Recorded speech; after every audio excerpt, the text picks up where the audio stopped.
Candy और धम्बुला का match है और ये दोनों टीमें पता है पिछली बार फाइनल में भी भिड़ी थी। और आपको एक और चीज़ बताता हूँ, देखो जो कैंडी थी ना, बी लव कैंडी जब इसका नाम था, तो इसने अपने स्टार्टिंग के मैच हारे थे। तो जो इनका कोच था ना, उन्होंने बोला कि अच्छा करके फाइनल जीतेंगे और ये जीत भी कर सकते है ना। मज़ेदार बात है। स्क्रिप्ट लिखो तो ऐसे ही लिखो ना, सब पहले हराओ फिर जिता दो। तो चलिए यार, मैं आपको एक एक करके मैचअप समझाता हूँ, लेकिन उससे पहले यार बहुत इंपॉर्टेंट चीज़ बता देता हूँ।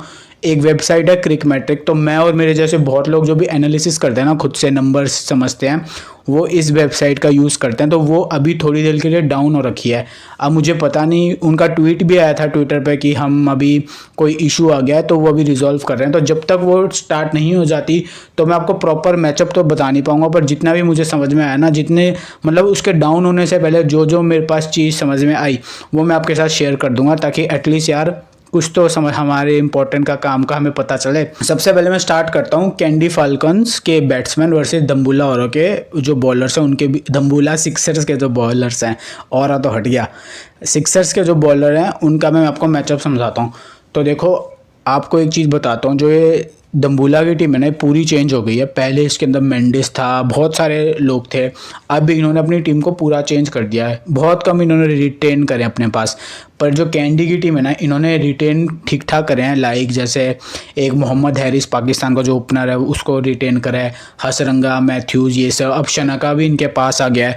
तो इनकी टीम की जो बॉलिंग है ना और बैटिंग, वो थोड़ी इंप्रूव हुई है। दम्बुला के पास बैट्समैन अच्छे हैं एज़ कम्पेयर टू बॉलर, मतलब उनके भी बैलेंस साइड है। पर कैंडी वालों की मेरे को थोड़ी बॉलिंग अच्छी लगी, मेरे पर्सपेक्टिव से बता रहा हूँ, ऐसा नहीं कि ये बेकार बैटिंग है इनकी कैंडी की। और दम्बुला की बैटिंग थोड़ी स्ट्रांग है, क्या पता उल्टा भी हो सकता है। अब देखो कैंडी की तरफ से पता है बैट्समैन कौन कौन है। चंडीमल है, चंडीमल के बाद मोहम्मद हैरिस है, अब आंद्रे फ्लेचर भी इन्होंने साइन करा है, आंद्रे फ्लेचर के बाद कमिंदू मेंडिस। तो इनके पास टॉप ऑर्डर के ठीक ठाक प्लेयर्स हैं। इनका प्लेयर है दिमुथ करुणारत्ने, वो टेस्ट खेलता है ज़्यादा, फिर उसको वनडे में भी ट्राई करा, अब ये T20 में भी इसको ले लिया है लीग्स खेलने के लिए। तो ये ओपनिंग करता है और ये भी अच्छा प्लेयर है। तो मैं आपको एक एक करके प्लेयर के बारे में समझाता हूँ। मेरे को पता है क्या लग रहा है, अगर दिमुथ करुणारत्ने खेला ना, लेफ्टी बैट्समैन, और ये ओपनिंग करेगा। अब ये पता है स्पिन को बहुत सही खेलता है, जो भी फिंगर स्पिनर्स होते हैं, लेग स्पिनर्स होते हैं, ठीक खेलता है। और जो भी टेस्ट प्लेयर्स होते हैं ना, उनकी आपको खासियत बता देता हूँ यार। अगर वो टेस्ट में अच्छे हैं तो यानी वो स्पिन भी अच्छा खेलते होंगे, उनका टेम्परामेंट भी अच्छा होगा। टेम्परामेंट मतलब लंबा खेलना, कि आराम से खेलना, कंसिस्टेंटली खेलना, तो उनका वो भी अच्छा होता है। प्लस वो जो लेंथ को जब बहुत जल्दी पिक करते हैं, क्योंकि देखो टेस्ट मैच में कितनी सारे बॉलें खेलने को मिलती हैं, तो T20 में जब वो आएंगे तो इनको एज सच कोई सरप्राइज डिलीवरी नहीं मिलेगी। कि समझ रहे हो ना सरप्राइज डिलीवरी का मतलब, कि किसी ने अचानक बाउंसर कर दी, क्योंकि ये सब तो यार टेस्ट में वो बहुत खेलते हैं। तो दिमुथ करुणारत्ने अगर ओपनिंग कर रहा है ना, तो बहुत इंपॉर्टेंट होगा। अगर वो ओपनिंग कर रहा है, स्पेशली फर्स्ट इनिंग्स में ओपनिंग कर रहा है, सेकेंड इनिंग्स में भी ट्राई कर सकते हो, बस सेकेंड इनिंग्स में पता है एक थोड़ा डाउट रहता है कि ये देखो टेस्ट प्लेयर है, यानी इसका स्ट्राइक रेट थोड़ा लो रहने वाला है। अब अगर इनको टारगेट चेस करना पड़ा, फॉर एग्जांपल 180 190 का, तो हो सकता है इस पे रनों का प्रेशर आ जाए, तो क्या पता है विकेट थ्रो कर दे, क्योंकि टेस्ट प्लेयर है ना, मारने के लिए जाएगा। अगर टारगेट बड़ा होगा तो मारना तो पड़ेगा ही पावर प्ले के अंदर। अगर ये ओपनिंग करेगा तो क्या पता विकेट थ्रो कर दे, पर हो सकता है चल भी जाए। पर फर्स्ट इनिंग्स में क्या होगा, इसके ऊपर कोई प्रेशर नहीं होगा ना, तो आराम से खेल सकता है। और हमें ऐसे ही प्लेयर चाहिए जिनकी तरफ लोग कम ध्यान दे रहे हो और वो भी आराम से खेलें। ऐसे फैंटेसी में बहुत खास प्लेयर बन जाते हैं, ठीक है। तो देखो दिमुथ करुणारत्ने, जैसा कि मैंने बताया आपको, ऑफ स्पिन भी ठीक खेलता है, लेफ्ट आर्म ऑर्थोडॉक्स भी स्पिन ठीक खेलता है, लेग स्पिनर्स भी ठीक खेलता है। और जो सामने पेसर्स होंगे एज सच, मुझे उनसे भी इतना बड़ा कोई थ्रेट फिलहाल नहीं दिख रहा है, क्योंकि ये भी नया है। और जो सामने वाले पेसर्स होंगे ना, जो इसके खिलाफ खेलेंगे, वो भी नए हैं, क्योंकि पहली बार T20 खेलेगा ना। तो जो सामने देखो नुआन प्रदीप, मुस्तफिजुर रहमान, ये सब होंगे, नुआन तुषारा, ये तो इनको किस तरह खेलेगा वो देखना पड़ेगा। पर ये स्पिन बहुत सही खेलता है, और अगर ये ओपनिंग कर रहा है तो इंपॉर्टेंट होगा, ठीक है। याद रखना, अगर दिमुथ करुणारत्ने ओपनिंग कर रहा है फर्स्ट इनिंग्स के अंदर तो इंपॉर्टेंट होगा। सेकेंड इनिंग्स में भी देखो ठीक ठाक होगा। अब देखो मैं क्यों बता रहा हूँ, सामने की टीम ने इतना बड़ा स्कोर नहीं बनाया, तो क्या पता ये वहाँ पे भी खेल जाए। तो यार, तो टेलीग्राम पे एक्टिव रहना, नीचे डिस्क्रिप्शन में लिंक है, मैं वहाँ पे आपको सारी चीज़ें बता दूंगा फ्री में, ठीक है। मेरी खुद की टीम क्या होगी, इसको लेना चाहिए नहीं लेना चाहिए, विकेट कैसी होगी, विकेट स्पिन वाली है, बाउंड्री डायमेंशन क्या है, ठीक है, वो सारी बातें मैं आपको टेलीग्राम पे दे दूंगा। तो मान लो ओपनिंग कर रहा है मोहम्मद हैरिस टॉप ऑर्डर में खेल रहा है, तो इंपॉर्टेंट होगा मोहम्मद हैरिस। देखो इसका रीज़न क्या है, मोहम्मद हैरिस ने नुआन तुषारा को ठीक खेला है, दिलशान मधुशनका इसको भी ठीक खेला है, नुवान प्रदीप को भी ठीक खेला है, मुस्तफिजुर रहमान को ठीक खेला। नहीं, नुवान प्रदीप को ये पहली बार खेलेगा, बाकी सबको इसने ठीक खेला है। पिछले सीजन के अंदर इसने धम्बुल्ला के खिलाफ बहुत अच्छे स्कोर्स भी बनाए थे।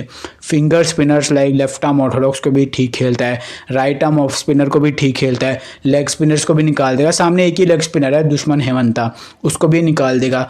पावर प्ले के अंदर ये बैटिंग करने आएगा, अगर ओपनिंग कर रहा है तो पावर प्ले में आएगा। और अगर इसका एक विकेट गिर गया, मान लो जल्दी इनका अर्ली विकेट जाता है कैंडी का, वहाँ पे यानी पावर प्ले के अंदर इसकी बैटिंग आ जाएगी। रन स्कोर अच्छे करता है, अच्छी स्ट्राइक रेट से खेलता है। विकेट कीपिंग अगर कर रहा होगा ये, क्योंकि यहाँ पे 3-3 विकेट कीपर आ गए, चंडीमल, फ्लेचर और मोहम्मद हैरिस, तो विकेट कीपिंग कौन करेगा वो भी देखना पड़ेगा। और इसलिए मैं बोल रहा हूँ टेलीग्राम पर जुड़ जाना।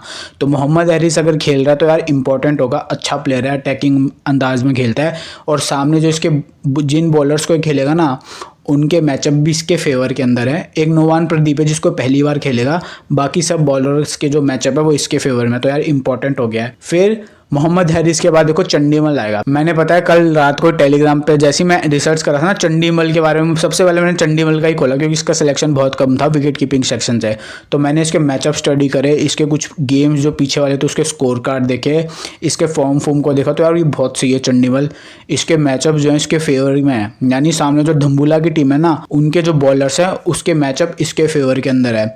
और ये बहुत सही प्लेयर है यार, अटैक करके खेलता है, अटैकिंग अंदाज में आराम से भी खेल सकते। तो इसके बाद दोनों गेम है, डिफेंसिव और अटैकिंग दोनों गेम। और अगर विकेट कीपिंग करेगा ये तो और भी अच्छा हो जाएगा। तो चंडीमल तो यार बहुत सही पिक होगा, चाहे फर्स्ट इनिंग्स कैंडी बैटिंग करे चाहे सेकंड इनिंग्स कैंडी बैटिंग करे, तो चंडीमल बहुत इंपॉर्टेंट होगा। याद रखना आपके जो भी ओपोनेंट्स होगा ना विकेट कीपिंग सेक्शन में, फ्लेचर, परेरा उस टीम में धम्बुल्ला में, उसके बारे में बताऊंगा, तो उनको लेके आएंगे। बट चंडीमल का सिर्फ बहुत कम सिलेक्शन है, बहुत सही प्लेयर है, तो मैंने आपको सबसे पहले उसके बारे में बताया क्योंकि अच्छा प्लेयर है और मैचअप्स इसके फेवर में है। ग्राउंड कैसा होगा वो देखना पड़ेगा, पर अच्छा प्लेयर है, दोनों तरफ का गेम खेलता है, डिफेंसिव भी और अटैकिंग भी। अब देखो चंडीमल के बाद आंद्रे फ्लेचर आएगा। आंद्रे फ्लेचर के ऊपर थोड़ा सा क्वेश्चन मार्क है क्योंकि सामने कुछ बॉलर्स हैं जिन्होंने इसको बहुत परेशान करा है और कर भी सकते हैं। आंद्रे फ्लेचर का फॉर्म बहुत अच्छा है, अगर आपने इसके हालिया मैचेस नेपाल वाले देखे हो ना तो काफ़ी रन्स करा था। सामने देखो कौन से बॉलर हैं जो इसको परेशान कर सकते हैं। पहला है मुस्तफिजुर रहमान जिसने इसको 3 बार आउट करा है और चौके छक्के भी नहीं खाए, और आई थिंक 10-11 बॉलों के अंदर ये आउट कर दिया इसको 3 बार, तो बड़ा मैचअप हो गया। नुवान तुषारा, जो भी स्लिंगी एक्शन वाले होते हैं ना, लाइक लसित मलिंगा, पथिराना, नुवान तुषारा, जो भी ऐसे वाले एक्शन वाले होते हैं, स्लिंगर होते, वो वाले बॉलर इसको परेशान करते हैं। तो सामने नुवान तुषारा होगा अगर खेलता है तो। सबसे बुरा पता है किस पे फंसता है फ्लेचर, लेग स्पिनर्स के ऊपर। तो सामने अगर दुश्मन हेमंता खेला तो वो लेग स्पिनर है तो वो भी इसे आउट कर सकता है। तो 3 बॉलर आगे जो इसे आउट कर सकते हैं, पर बाकी जो बॉलर्स हैं ना, लाइक प्रवीण जय विक्रमा, मोहम्मद नबी और अकीला धनंजय, और जो भी पेसर्स हैं बाकी के, लाइक पेसर्स में नुवान प्रदीप, दिल मधुशंका, इनको ये ठीक खेल सकता है। तो सामने अगर 8 बॉलर्स में से मैं देखूं तो 3 बॉलर ऐसे हैं जिन्होंने इसको काफ़ी परेशान करा है और जो कर सकते हैं, और बाकी जो बच गए उनको ये खेल सकता है। तो अगर मान लो ये ओपनिंग कर रहा है और एक एंड से मुस्तफिजुर रहमान और दूसरे एंड से नुवान तुषारा ये बॉलिंग कर रहे हैं, तो दोनों तरफ इसको वो वाले बॉलर मिलेंगे जो इसका विकेट ले सकते हैं, तो वहाँ पे ये एक रिस्की पिक बन जाएगा। पर अगर उल्टा हो जाता है कि मान लो मुस्तफिजुर रहमान और नुवान तुषारा ये दोनों डेथ के लिए और मिडिल ओवर के लिए बचा लेते हैं, ये मोहम्मद नबी इनको डेथ और मिडिल ओवर में बॉलिंग करवाता है, और दिलशान मधुशंका और नुवान प्रदीप ये ओपनिंग बॉलर्स होते हैं, तो फिर ये ठीक पिक हो जाएगा क्योंकि इनसे तो इनको प्रॉब्लम है नहीं। और पावर प्ले में क्या पता है 20, 25, 30 रन कर दे तो हमारे लिए फिर ये ठीक ठाक पॉइंट दे जाएगा, और इसका फॉर्म भी ठीक है। दुश्मन हेमंता अगर नहीं खेलता है तो फिर मिडिल ओवर्स में इसको आउट करने वाला फिलहाल कोई है नहीं, पर अगर दुश्मन हेमंता खेलता है तो फिर इसका विकेट इजीली थ्रो कर देगा। तो आंद्रे फ्लेचर है, टोटली डिपेंड करेगा कि विकेट कैसी है, सामने कौन से बॉलर्स खेलेंगे, क्योंकि अभी वर्ल्ड कप खत्म हुआ है तो एकदम से लीग चालू है, लंका प्रीमियर लीग, तो कितने अवेलेबल होंगे प्लेयर्स खेलने के लिए, तो वो सब देखना पड़ेगा।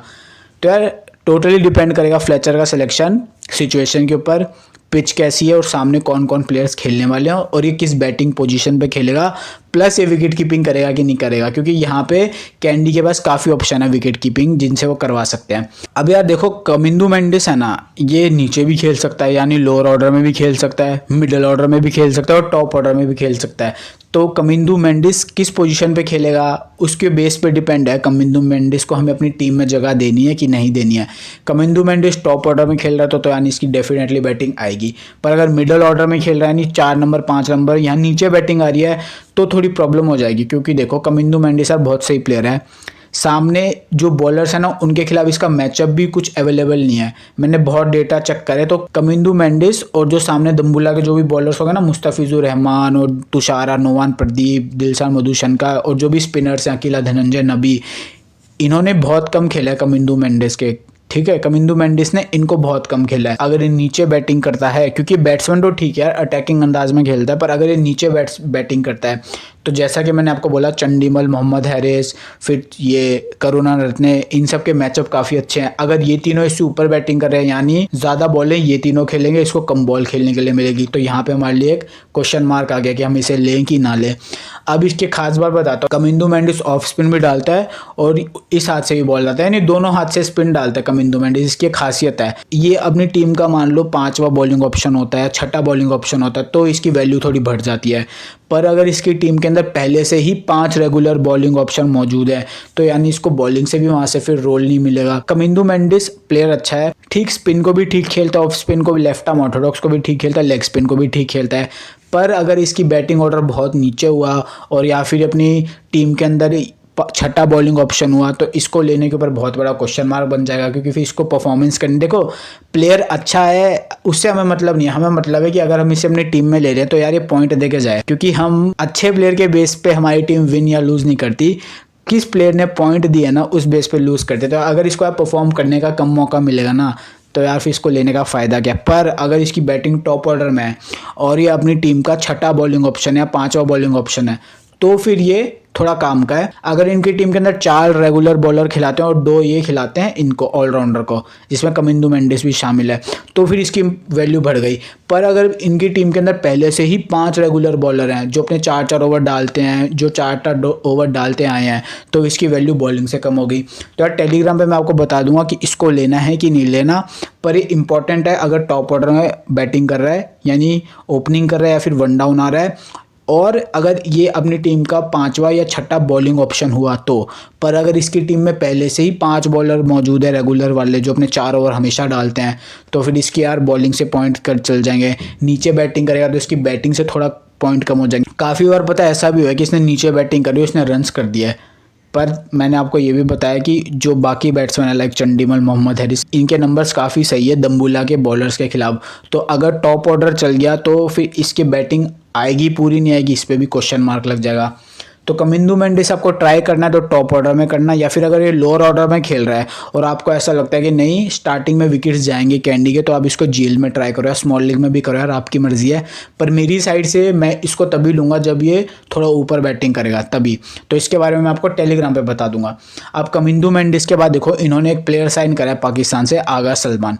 आगा सलमान यार पीएसएल जिसने खेली है तो वहाँ पे इसने काफ़ी सही परफॉर्म करा। आगा सलमान ने स्पिनर्स को ठीक खेलता है, श्रीलंका में जो टेस्ट मैच हुए थे वहाँ पे इसने 100 रन भी मारे थे, तो इससे हमें क्या समझ में आ रहा है कि स्पिन को ठीक खेलता है, क्योंकि यार श्रीलंका में 100 को ही मार रहा है ना, तो अगर वो स्पिन को सही नहीं खेलता ना तो वो मार नहीं सकता 100 या 150, तो इसने ऐसे कुछ 150-100 मारे थे। तो इससे हमें क्या पता चल रहा है, लेफ्ट आर्म ऑर्थोडॉक्स को और ऑफ स्पिनर को ठीक खेलता है, यानी सामने मोहम्मद नबी जो भी फिंगर स्पिनर होंगे उनको ठीक निकाल देगा। लेग स्पिनर को भी ठीक खेल लेता है, यानी स्पिन डिपार्टमेंट में ये ठीक है। पेस डिपार्टमेंट में जो भी बॉलर्स है ना इसके खिलाफ वो पहली बार इसको खेलेंगे, यानी ये पहली बार खेलेगा। उन बॉलर्स को देखना पड़ेगा ना कि हमारे पास कोई मैचअप अवेलेबल नहीं है तो फिर हम कैसे इसको लें या ड्रॉप करें। पर सामने देखो लेफ्टीज एक कुशल परेरा होगा, अगर सामने वाली टीम के अंदर मान लो वो थोड़े और लेफ्ट हैंडर्स खिलाते हैं तो ये ऑफ स्पिन भी डालते हैं, तो इसकी वैल्यू वहां बढ़ जाएगी। इसको लेना ना लेना टोटली डिपेंड कर रहा है कि ये किस नंबर पे खेलेगा, और अगर सामने वाली टीम लेफ्ट हैंडर ज़्यादा खिला रही है तो ये ऑफ स्पिन से भी इसकी वैल्यू बहुत बढ़ जाएगी। ठीक है, स्पिन को ये ठीक खेलता है, फास्ट को भी ठीक खेलता होगा, क्योंकि अगर ये पीएसएल में रन्स कर रहा है ना तो पीएसएल में तो यार अगर आप पेसर्स को ठीक नहीं खेलते तो आप रन कैसे बनाओगे।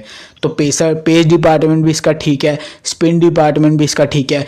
किस पोजीशन पे खेलेगा वो बहुत इंपॉर्टेंट है, क्योंकि कैंडी में ऑलरेडी यार टॉप ऑर्डर के प्लेयर बहुत सारे हैं, तो अगर इसकी बैटिंग बहुत नीचे आ रही है तो यार फिर लेने का कोई मतलब है नहीं। पर अगर इसकी बैटिंग थोड़ी ऊपर आ रही है, मान लो कैंडी की टीम ने कुछ टॉप ऑर्डर के प्लेयर को रेस्ट दे दिया या फिर वो पहला मैच नहीं खेल रहा, वो मिस करने वाले हैं, और आगा सलमान उस मैच में खेल रहा है और टॉप ऑर्डर में खेल रहा है, तो ये ठीक ठाक पिक है। पर अगर ये नीचे खेल रहा है लाइक कमिंदू मेंडिस और आगा सलमान, तभी इंपॉर्टेंट हो गया यार अगर इनकी बैटिंग ऊपर आ रही है। नीचे आ रही है तो यार थोड़ा रिस्की पिक हो जाएंगे। ठीक है, अब आगा सलमान के बाद देखो हसरंगा है भाई। हसरंगा हसरंगा बैटिंग से बता देता हूँ, मारने के लिए जाएगा, अटैकिंग लगे तो लगे, नहीं तो चलो। बॉलिंग से पूरे 4 ओवर डालेगा, तो बॉलिंग से तो भाई इंपॉर्टेंट है, और 50% से ज़्यादा लोगों का कैप्टन हसरंगा होगा। तो ध्यान से सुनना, हसरंगा बैटिंग से तो चला चला, नहीं तो चलो, यही होता है हसरंगा के साथ। अब मारता है तो अच्छा मारता है, नहीं तो चलो फिर पवेलियन में। बॉलिंग से 4 ओवर पूरे डालेगा, तो आपके ओपोनेंट्स के मैक्सिमम लोगों का कैप्टन तो यार हसरंगा ही होगा। हसरंगा के बाद एंजेलो मैथ्यूस आएगा। एंजेलो मैथ्यूस एक तो देखो बहुत नीचे बैटिंग करने आएगा, पर एंजेलो मैथ्यूस बॉलिंग में 2 ओवर डालता है हमेशा इसके अंदर, एलपीएल के अंदर। अगर इनके पास पहले से बॉलर्स मौजूद है कैंडी के पास, तो ये हो सकता है एंजेलो मैथ्यूस कम ओवर डाले, और सामने जो बैट्समैन हैं वो भी ऐसे बैट्समैन नहीं है जो एंजेलो मैथ्यूस को विकेट दे देंगे, वो भी ठीक बैट्समैन है। तो एंजेलो मैथ्यूस का सिलेक्शन डिपेंड करेगा कितने बॉलर्स कैंडी खिलाती है, एंजेलो मैथ्यूस किस नंबर पे बैटिंग कर रहा है उसके ऊपर, और पिच कैसी है। अगर पिच थोड़ी पेसर्स को सपोर्ट कर रही है और सामने जो टीम खेल रही है, मान लो जैसा मैंने आपको अभी बताया T20 वर्ल्ड कप अभी ख़त्म हुआ है, तो कितने प्लेयर्स अवेलेबल होंगे वो भी देखना पड़ेगा। अगर ऐसा होता है कि थोड़े कम प्लेयर्स अवेलेबल होते हैं और नए प्लेयर्स को दम्बुला मौका देती है और वो टॉप ऑर्डर में बैटिंग कर रहे हैं, तो वहाँ पे एंजेलो मैथ्यूस का थोड़ा रोल बढ़ जाएगा ना, क्योंकि देखो एंजेलो मैथ्यूस एक्सपीरियंस है, तो सामने हो सकता है इसको विकेट मिल जाए पावर प्ले के अंदर ही। पर अगर सामने एक्सपीरियंस बैट्समैन खेल रहा है, लाइक इब्राहिम ज़ादरा, अनरीजा हेंड्रिक्स, ये सब खेल रहे हैं, तो वहाँ पे एंजेलो मैथ्यूस को विकेट कैसे मिलेंगे, इसके ऊपर बहुत बड़ा क्वेश्चन मार्क। अब इस टीम ने पता है दसुन शनाका को भी साइन करा है। अब शनाका की एक प्रॉब्लम है, वो है रिस्ट स्पिनर। सामने एक रिस्ट स्पिनर है दुश्मन हेमंता, तो एक रिस्ट स्पिनर है, बाकी ऐसा कोई बॉलर नहीं है जिससे इतनी बड़ी कोई प्रॉब्लम हो शनाका को। और यार मेरे को मैचअप शनाका के निकालने थे, वो साइट ही बंद हो गया यार। तो मेरे को जितना समझ में आ रहा है ना, वो मैं सारी बातें आपके साथ शेयर कर रहा हूँ। शनाका की कमज़ोरी क्या है? Wrist spinner. सामने है दुश्मन हेमंता, पर अगर उसके ओवर्स पहले ही पूरे हो गए और शनाका की बैटिंग मान लो 16 ओवर के बाद आती है। और आपको एक चीज़ और बता दूं, इस पावर ब्लास्ट का रूल है। आप बोलोगे भाई पावर ब्लास्ट क्या है? पावर ब्लास्ट में क्या होता है, 16 और 17 ओवर इनके अंदर एक फील्डर को अंदर करना पड़ता है। बिग बैश लीग अगर आप खेलते होंगे ना, उसके अंदर क्या होता है, 4 ओवर होते हैं पावर प्ले के अंदर और 2 ओवर कैप्टन कभी भी ले सकता है। 6 ओवर से लेकर 18 ओवर के बीच में कभी भी कैप्टन बोल सकता है कि मुझे यहाँ पे पावर प्ले की ज़रूरत है। यानी कैप्टन ने मान लो बोला कि मुझे 13 और 14 ओवर, ये दोनों ओवर में पावर प्ले चाहिए, इसको बोलते हैं फ्लोटिंग पावर प्ले, की 2 ओवर आप पावर प्ले के कभी भी ले सकते हो 18 ओवर से पहले। यहाँ पे क्या है, 6 ओवर के पावर प्ले तो है ही, प्लस 2 ओवर का एक्स्ट्रा पावर प्ले 16 और 17 ओवर में भी रूल आया। इम्पैक्ट प्लेयर का यहाँ पे कोई रूल नहीं होता एलपीएल के अंदर। और एक चीज़ और बताऊँ, 4 आप फॉरेन प्लेयर्स खिला सकते हो एक मैच के अंदर। एक टीम 4 फॉरेन प्लेयर्स को खिला सकती है 16 और 17 ओवर, यानी 16 ओवर के बाद वहाँ पे 2 ओवर पावर प्ले के अंदर पावर प्ले के ले सकता है कैप्टन। ये रूल आया नया, तो देखना पड़ेगा कि कितने रन्स ये बनाएंगे, क्योंकि यार जाहिर सी बात है ये थोड़े रन्स बनाने के चक्कर में ना, कि रन्स बने हमारी लीग के अंदर, ज़्यादा से ज़्यादा लोग देखें। देखते हैं कितने रन्स बनते हैं इनके। शनाका के बारे में मैंने आपको बता दिया यार, रिस्ट स्पिनर पे फंसता है, पर बाकी सारे बॉलर्स को ठीक ठाक निकाल देगा। बॉलिंग ये करवाता है नहीं करवाता वो भी देखना पड़ेगा। शनाका बॉलिंग भी करवा रहे तो फिर इंपॉर्टेंट हो जाएगा ना, 4 ओवर बॉलिंग के और फिर लोअर ऑर्डर में अगर बैटिंग आई तो वहाँ से भी वैल्यू है, तो उस केस में इंपॉर्टेंट हो जाएगा। पर अगर ऑलरेडी इनके पास बॉलर्स मौजूद है शनाका के अलावा भी 5, तो फिर शनाका की थोड़ी बॉलिंग से वैल्यू कम हो गई। पर अगर बैटिंग आती है तो मैंने आपको बताया दुश्मन हेमंता के अलावा इसको किसी बॉलर से ऐसा कोई थ्रेट नहीं है। ये मैं बिना मैचअप देखे बता रहा हूँ, क्योंकि यार साइट अभी काम नहीं कर रही है, तो मुझे जितना समझ में आ रहा है ना वो आपके साथ शेयर कर रहा हूँ। अब यार एक प्लेयर है जिसके ऊपर कोई ध्यान नहीं दे रहा है, वो भी काफ़ी सही प्लेयर है, उसका नाम है चतुरंगा डी सिल्वा। चतुरंगा डी सिल्वा वनिंदु हसरंगा का भाई है, ठीक है, याद रख। और ये लेफ्टी बैट्समैन और लेफ्ट आर्म ऑर्थोडॉक्स स्पिनर है, और ये काफ़ी सही स्पिनर है लेफ्ट आर्म ऑर्थोडॉक्स में, और ये हिट लगा लेता है, पावर है इसके पास कि छक्के छुक्के मार दे। लेफ्टी बैट्समैन है, अगर ये खेलता है और सामने काफ़ी राइट हैंडर्स होते हैं, विकेट स्पिन वाली होती है, तो फिर ये इंपॉर्टेंट है यार। 4 ओवर पूरे डालेगा स्पिन विकेट के ऊपर, तो विकेट मिलने के हाई चांसेस हो जाएंगे। और सामने राइट हैंडर्स होंगे तो यानी फिर उनको मारना ही पड़ेगा इसको रन्स बनाने के चक्कर में, तो विकेट निकाल सकता है। इसकी स्पेशलिटी एक मेरे को अच्छी लगती है, इसकी जो आर्म बॉल होती है ना, जो टपक के अंदर आती है, मेरे को वो बड़ी सही लगती है। क्योंकि कुछ बॉलर्स होते हैं जैसे अक्षर पटेल टाइप के, उनको पता चल जाता है कि वो टपक के उनकी बॉल अंदर आने वाली है। इसका क्या होता है कि ये जो बॉल डालता है ना, मैंने जितना देखा है, इसकी वीडियोस देखी है, जब ये चतुरंगा डी सिल्वा बॉल डालता है ना, इसका एक्शन ऑलमोस्ट सिमिलर होता है अगर इसकी बॉल टपक के बाहर जा रही है चाहे फिर अंदर आ रही है। तो एक्शन से आप इसको पिक नहीं कर सकते, आपको बॉल को एंड तक वॉच करना पड़ेगा। लोअर ऑर्डर में अगर ये खेल रहा है तो ये बैटिंग भी करता है, कभी कभी इसको प्रमोट भी कर देते हैं, ऊपर भी बैटिंग कर लेता है। तो देखना पड़ेगा क्योंकि पहला मैच है ना, कितने प्लेयर्स अवेलेबल होंगे हमें वो भी चेक करना पड़ेगा, कौन कौन बॉलर खेल रहे हैं, किस किस बॉलर्स के ओवर कन्फर्म है, बाउंड्री डायमेंशन क्या है, पिच कैसी है। तो ये सारी बातें मैं आपको टेलीग्राम पे बता दूंगा। जैसे जैसे एलपीएल प्रोग्रेस करती है ना, तो पिच थोड़ी स्लो होने लग जाती है, श्रीलंका की स्पिन को मदद मिलने लग जाती है। पर पहले गेम के अंदर हो सकता है अच्छी विकेट मिले, बैट्समैन को मजा आए। अब देखो दम्बुल्ला की तरफ से कौन कौन से बॉलर्स होंगे। मुस्तफिजुर रहमान खेलेगा, नुआन प्रदीप बहुत अच्छा बॉलर है नुआन प्रदीप। उसके बाद नुआन तुषारा खेलेगा, दिलशान मधुशनका खेलेगा, वर्ल्ड कप याद है ना दिलशान मधुशनका, अकीला धनंजय, मोहम्मद नबी, प्रवीण जय विक्रमा वो भी है। इनके बाद दुश्मन हेमंथा भी है, यार दुश्मन बोल बोल के यार डी हेमंथा बोलते हैं ना, दुश्मन हेमंथा, डी हेमंथा भी है। तो इनके पास बॉलिंग ठीक है, इनकी बैटिंग मुझे थोड़ी स्ट्रांग लगती है अगर बैटिंग विकेट होती है तो। इनके बैट्समैन बताता हूँ कौन कौन है, ठीक है। पर अभी इनकी बॉलिंग की तरफ से नुआन तुषारा इंपॉर्टेंट होगा, मुस्तफिजुर रहमान बॉलिंग फर्स्ट में इंपॉर्टेंट होगा, नुआन प्रदीप बहुत अच्छा बॉलर है, एक्सपीरियंस बॉलर है, विकेटें निकालता है। अभी आप नुआन प्रदीप का सिलेक्शन देखोगे ना 2 से 5% का है, पर जैसे जैसे एलपीएल आगे बढ़ेगी ना इसका सिलेक्शन देखना 60-70% हो जाएगा। तो इसको लेना ही नहीं लेना मैं आपको बताऊंगा, ये हमारा ट्रम्प पिक भी हो सकता है। एक बार ये वेबसाइट चालू हो जाए यार, एटलीस्ट मैं नुआन प्रदीप के मैच अब अच्छे से समझ लूँ, क्योंकि डेथ में विकेट निकालता है। डेथ में हसरंगा, शनाका, एंजेलो मैथ्यूज ये सब बैटिंग करेंगे, तो मुझे उनके अगेंस्ट में चेक करना है। करो प्रार्थना की चालू हो जाए वेबसाइट, और टेलीग्राम पे जुड़े रहना क्योंकि चालू होगी तो वहां पे आपको अपडेट दे दूंगा। तो मोहम्मद नबी का मुझे बॉलिंग से ऐसा कोई रोल नहीं दिख रहा। अगर बैटिंग ट्रैक होता है, स्पिन ट्रैक में तो यार फिर रोल बन जाएगा मोहम्मद नबी का, पर बैटिंग ट्रैक में मुझे इतना बड़ा बॉलिंग से रोल नहीं दिख रहा मोहम्मद नबी का।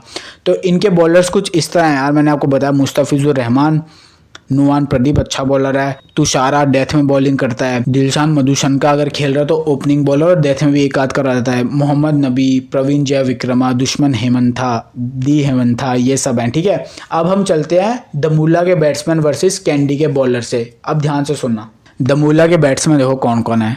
कुशल परेरा, इब्राहिम जादरान, रीजा हेंड्रिक्स, तौहीद हृदय, मार्क चैपमैन, मोहम्मद नबी। तो इनके पास बैटिंग अच्छी है, पर ये बैटिंग है अगर बैटिंग वाली विकेट हो तो इनकी बैटिंग काफ़ी सही है। ये कुशल परेरा, जादरान, इब्राहिम जादरान तो देखो वर्ल्ड कप में क्या करा था, 3 बार 100 रनों की पार्टनरशिप गुरबाज के साथ, याद है ना। फिर रीजा हेंड्रिक्स फ्लॉप था, पर क्या पता अपना गुस्सा इस लीग में लगा ले, क्योंकि यहाँ पे जो बॉलर्स होंगे क्या पता उनको पीट दे रीजा हेंड्रिक्स, अपनी खुंदक यहाँ निकाले। मोहम्मद नबी, डी गुना थिलका जो ऑफ स्पिन भी डालता है, तौहीद हृदय। तो इनके बैट्समैन काफ़ी सही हैं, पर सामने जो बॉलर्स हैं ना वो भी काफ़ी सही हैं इनके। कैंडी के देखो बॉलर्स कौन कौन है। कसुन रजीता विकेटें निकालता है, दुश्मंथा चमीरा, वो दुश्मन हेमंथा ये दुश्मंथा चमीरा है। मोहम्मद हसनैन, लक्षण संधाकर लेफ्ट आर्म चाइनामैन है, लाइक कुलदीप यादव तो नहीं है पर लेफ्ट आर्म चाइनामैन बॉलर है। मोहम्मद अली याद है ना पीएसएल का हाईएस्ट विकेट टेकर, वो भी इस टीम में है, कैंडी की टीम में। हसरंगा, एंजेलो मैथ्यूज, शनाका ये सब, ये तो इनकी कैंडी की टीम है, बॉलिंग से काफ़ी स्ट्रांग लग रही है मेरे को। फिर चतुरंगा डी सिल्वा वो भी इस team, Ramesh Mendis off spinner वो भी, ये भी इस टीम के अंदर है। और मैं आपको एलपीएल में एक चीज़ और बताता हूँ, जो नए प्लेयर्स होते हैं ना डोमेस्टिक वाले, उनको ये बहुत कम ट्राई करते हैं अपनी टीम्स के अंदर। ज़्यादा से ज़्यादा ये अपने इंटरनेशनल प्लेयर्स और फॉरेन प्लेयर्स को ही खिलाते हैं अपनी टीम के अंदर। जो भी नए प्लेयर्स आए भले वो बहुत अच्छे हो, उनको बहुत कम मौका देते हैं। देखो जादरान, रीजा हेंड्रिक्स, मोहम्मद नबी ये लेग स्पिनर को और लेफ्ट आर्म चाइनामैन को, अगर उनकी बॉल स्पिन नहीं हो रही है, अगर बैटिंग ट्रैक होगी तो यानी लेफ्ट आर्म चाइनामैन को उतनी मदद नहीं मिलेगी। ये सब लेग स्पिनर और लेफ्ट आर्म चाइनामैन को ठीक खेलते हैं। अगर रनों का प्रेशर नहीं है या फिर फर्स्ट इनिंग से बैटिंग कर रहे हैं तो ये आराम से निकाल देंगे अगर बॉल में ब्रेक नहीं हो रहा है। कुशल परेरा, गुना थिलका, हृदय और ये चैपमैन ये फंसते हैं लेफ्ट आर्म चाइनामैन पे, क्योंकि ये पहली बार खेलेंगे। और चैपमैन तो स्पिनर्स पे काफ़ी फंसता है, मैंने देखा है इसको। चैपमैन पेसर्स को बहुत मारता है भाई, बहुत मारता है, 140-145 बॉलों को आगे बढ़ के मारता है, अगर आपने वीडियोस इसकी हाईलाइट देखी हो। पर जब भी रिस्ट स्पिनर्स आते हैं ना तो चैपमैन वहाँ पे थोड़ा अटक जाता है। तौहीद हृदय ने वर्ल्ड कप में हसरंगा को मारा था, पर लेफ्ट आर्म चाइनामैन पे तौहीद हृदय भी कभी कभी फंस जाता है। कुशल परेला लेफ्टी बैट्समैन है, सामने लेफ्ट आर्म चाइनामैन सबसे ज़्यादा इफेक्टिव होता है लेफ्टी बैट्समैन का अगेंस्ट, तो वहाँ पे लक्षण संधांकन का देखो रोल बढ़ रहा है। परेरा, हृदय, गोनाथिल्का, चैपमैन, ये 4 बैट्समैन हो सकता है लेफ्ट आर्म चाइनामैन के सामने थोड़े से होते ना फीके पड़ जाए अगर बॉल ब्रेक कर रहा है या फिर बहुत ज़्यादा इनके ऊपर रनों का प्रेशर आ गया। तो इन सब के यार मैं आपको खास बात बताता हूँ, स्पेशली ज़ादरान आराम आराम से खेलेगा और स्पिन भी ठीक खेलता है। मार्क चैपमैन पेसर्स के खिलाफ बहुत अच्छा है। मोहम्मद नबी दोनों को ठीक खेलता है, चाहे पेसर्स हो चाहे स्पिनर्स हो, पर बैटिंग बहुत नीचे आती है मोहम्मद नबी की। तो कभी कभी ऐसा होता है, कभी कभी क्या बहुत बार ऐसा होता है मारने के चक्कर में जल्दी आउट हो गया। और जैसा मैंने आपको बताया बैटिंग ट्रैक के ऊपर मोहम्मद नबी उतना इफेक्टिव नहीं होता अपनी बॉलिंग से जितना इफेक्टिव वो स्पिन वाली विकेट के ऊपर होता है। रीजा हेंड्रिक्स काफ़ी सही ओपनर है, वर्ल्ड कप में फ्लॉप गया पर बैट्समैन यार शानदार है, पहले बताओ ना रीजा हेंड्रिक्स। और रीजा हेंड्रिक्स की स्पेशलिटी है ये सेकंड इनिंग्स में रन्स बनाता है, ज़्यादा चांसेस है सेकंड इनिंग्स में रन बनाने के। सामने देखो इनके बॉलर्स कसून रजीता अच्छी लाइन लेंथ पे डालता है, चमीरा दुश्मन था चमीरा भाई दुश्मन था बॉल पर दुश्मन था चमीरा, इसकी शॉर्ट बॉल अच्छी है, पेस है इसके पास, ये फर्स्ट इनिंग्स में ज़्यादा विकेट निकालता है दुश्मन था चमीरा। इनके पास फिर मोहम्मद हसनैन है जिसके पास भी पेस अच्छी है, पाकिस्तान का बॉलर था और उनके तो पेसर्स बहुत सही होते हैं स्पीड के मामले में। मोहम्मद अली पाकिस्तान में पीएसएल में भाई क्या कारनामे करते, 3 विकेट 4 विकेट 3 विकेट 4 विकेट। देखते हैं वो इस विकेट के ऊपर कैसा खेलेगा। ग्रैंड लीग आपके लिए पिक हो सकता है मोहम्मद अली, क्योंकि यार बॉलर तो शानदार है, इसका सिलेक्शन बहुत कम है, 1% से भी कम है मोहम्मद अली का सिलेक्शन। फिर वनिंदु हसरंगा लेग स्पिनर है। आपको मैं यार एक चीज़ बताता हूँ, ज़ादरान, रीजा हेंड्रिक्स, मोहम्मद नबी ये ठीक खेलते हैं। जैसा मैंने आपको बताया ना, लक्षण संधांगर लेफ्ट आर्म चाइनामैन को ठीक निकाल सकते हैं बैटिंग विकेट के ऊपर।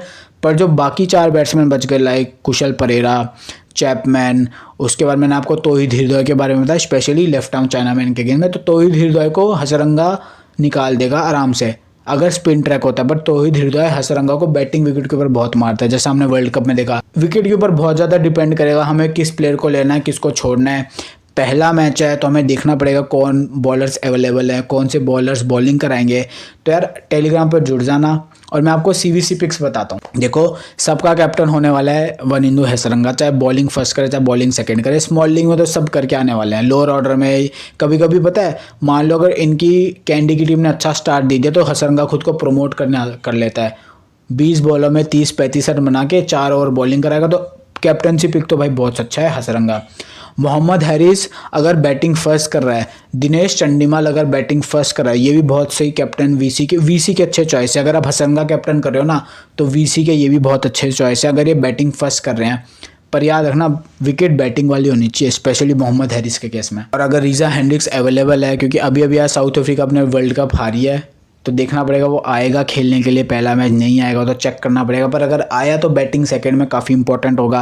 आप उसे सीवीसी भी कर सकते हो बैटिंग सेकंड करते हुए। अगर आप हसरंगा को नहीं करें ना ग्रैंड लीग के अंदर सीवीसी, तो आप रीजा हेंड्रिक्स, मोहम्मद हैरिस, चंडीमल इनको कर सकते हो। मोहम्मद हैरिस बैटिंग फर्स्ट में, रीजा हेंड्रिक्स बैटिंग सेकंड में, दिनेश चंडीमल आप दोनों में कर सकते हो। पर शर्त यह है ये तीनों बैट्समैन टॉप ऑर्डर में बैटिंग करने चाहिए, ठीक है, तभी करना। तौहीद हृदय भी बैटिंग सेकंड में काफ़ी अच्छा पिक है अगर ये बैटिंग ऊपर करे, यानी टॉप 4 के अंदर तौहीद हृदय बैटिंग कर रहा है तो ही। और बाकी जो बैट्समैन मैंने आपको बताया रीजा हेंड्रिक्स, मोहम्मद हैरिस और ये चंडीमल, अगर ये टॉप 3 में बैटिंग कर रहे हैं तो इंपॉर्टेंट होंगे। तो मैंने यार आपको जितना मुझे समझ में आया ना मैंने आपको बता दिया यार। ये वेबसाइट जो क्रिकमेट्रिक वाली है ये 1-2 दिन में फिर से चालू हो जाएगी, तो मैं फिर से आपको और डीपली एक्सप्लेन कर पाऊंगा ना, क्योंकि मैं आपको झूठ तो बोल नहीं सकता ना। देखो मैंने आपको नंबर दिखा दिए, ये सब दिखा दिया, नंबरों में मैं इतना विश्वास रखता नहीं हूँ, नंबर यार झूठे होते हैं। तो मैं अपनी समझ पर विश्वास रखता हूँ। वो सब जो भी मेरे को पता चला वो मैंने आपके साथ शेयर कर दिया, जितना भी मेरे को डाटा मिला। इनका मैच होगा 7:30 बजे स्टार्ट, तो टेलीग्राम पे आप एक्टिव रहना 7 बजे। जीएल की टीम अगर मुझे अच्छी लगती है तो मैं आपको अपने जीएल वाले चैनल में दे दूंगा। स्मॉल लीग की टीम मेरी स्मॉल लीग वाले चैनल में आ जाएगी, तो नीचे स्मॉल लीग वाले चैनल का लिंक है। जीएल वाले चैनल कैसे ज्वाइन करना है, स्मॉल लीग वाले चैनल को खोलो, स्मॉल लीग वाले चैनल के डिस्क्रिप्शन में जाओ, वहाँ पे जीएल का चैनल आपको मिल जाएगा, वहाँ से ज्वाइन कर सकते हो, सब फ्री है। तो यार पहला मैच है, मैं पूरा ट्राई करूँगा कुछ बढ़िया हो इस मैच के अंदर। अगर ये मैच मैं बोलता हूँ ना खेलने वाला नहीं है तो आप इसको अवॉइड कर देना। मुझे लगता है कि यार नहीं बहुत सारे अच्छे प्लेयर्स हैं, टीम बनाना मुश्किल हो रहा है, तो अवॉइड कर देना। क्योंकि यार हमारा पर्पज़ ये होना चाहिए, जैसे मैंने टेलीग्राम पे पहले भी बोला है, हमें अपने पैसे सिर्फ उन्हीं मैचेस में रखने हैं जो मैच अच्छे हैं प्रॉफिट के लिए। हमें सारे मैच खेलने की ज़रूरत नहीं है, वही मैच खेलना है जिसमें प्रॉफिट हो। जीएल आपको खेलने तो आपकी मर्जी है, पर स्मॉल लीग में वही खेलो जिसमें आपको 70% से ऊपर आपको लगता है कि यार इस मैच में मुझे प्रॉफिट होगा, तभी खेलना। तो यार आपको और मेरे को ऑल द बेस्ट इस मैच के लिए। मिलते हैं टेलीग्राम पे, बाय बाय।